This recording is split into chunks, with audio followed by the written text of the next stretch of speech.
Vous avez créé votre business et maintenant il s'agit de mettre en avant, de vous mettre en avant pour vendre vos prestations. Mais se mettre en avant naturellement sans avoir l'air d'être vantard ou prétentieux. Parce qu'on est d'accord, si on n'apprend pas à se mettre en valeur professionnellement, personne ne va chercher en quoi on est bon, en quoi on est expert.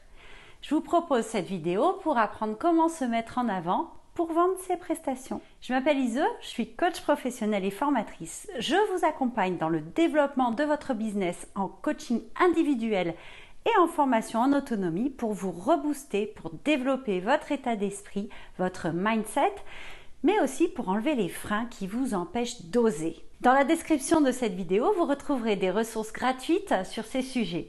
N'hésitez pas à aller les télécharger. Et si ces sujets vous inspirent, abonnez-vous et activez la cloche pour ne pas louper les prochaines vidéos. Qu'est-ce qui nous empêche de nous mettre en avant si on y réfléchit bien? 1.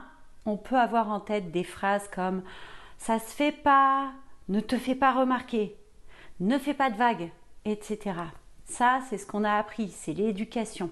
On a peur du regard des autres, qui nous jugent et que notre ego en prenne un coup. On n'ose pas, un peu pour les deux raisons que je viens d'évoquer. Ou alors on est mal à l'aise parce qu'on ne sait pas faire et parce que ça peut ne pas correspondre à notre personnalité. Alors c'est sûr, il y a une grande partie qui vient de l'éducation et qui n'est pas facile à changer dans notre esprit. Parce que se mettre en avant, on associe ça à la vantardise, à l'arrogance, à la prétention. On a l'image de la nana ou du type qui se la pète, qui frime, etc. Mais en même temps, je ne suis pas en train de vous dire de changer de personnalité pour devenir quelqu'un qui frime. Non, vous pouvez tout à fait adapter le fait de se mettre en avant sans humilité mal placée. Allez, je vous explique. L'idée, c'est vraiment de prendre conscience de ses points forts, de ce qu'on sait bien faire. À ce propos, vous trouverez dans la description de la vidéo un plan en 5 actions qui vous aidera à trouver vos points forts. Et ces points forts, on va les mettre en valeur. Parce que c'est ce qui fait qu'on est expert dans tel ou tel domaine.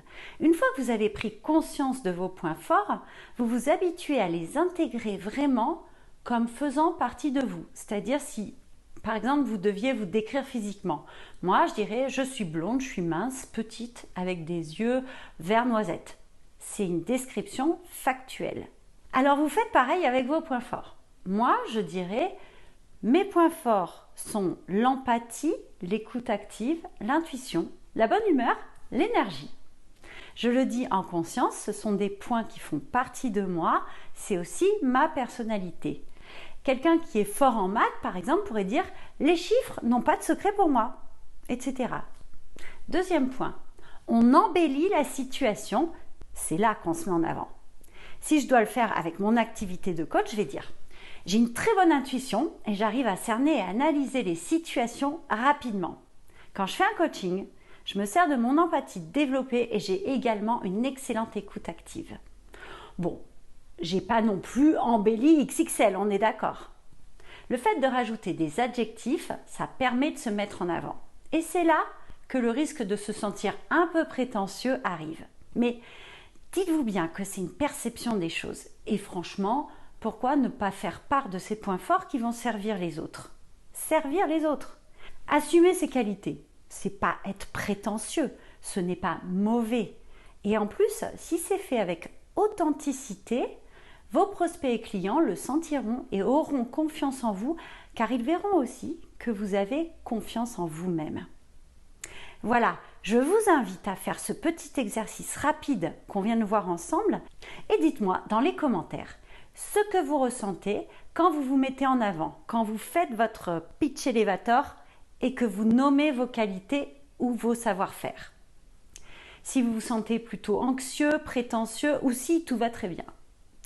Si cette vidéo vous a plu, appuyez sur le pouce bleu sous la vidéo et abonnez-vous à ma chaîne YouTube pour voir d'autres vidéos qui vous aideront à développer votre business. À bientôt, ciao ciao!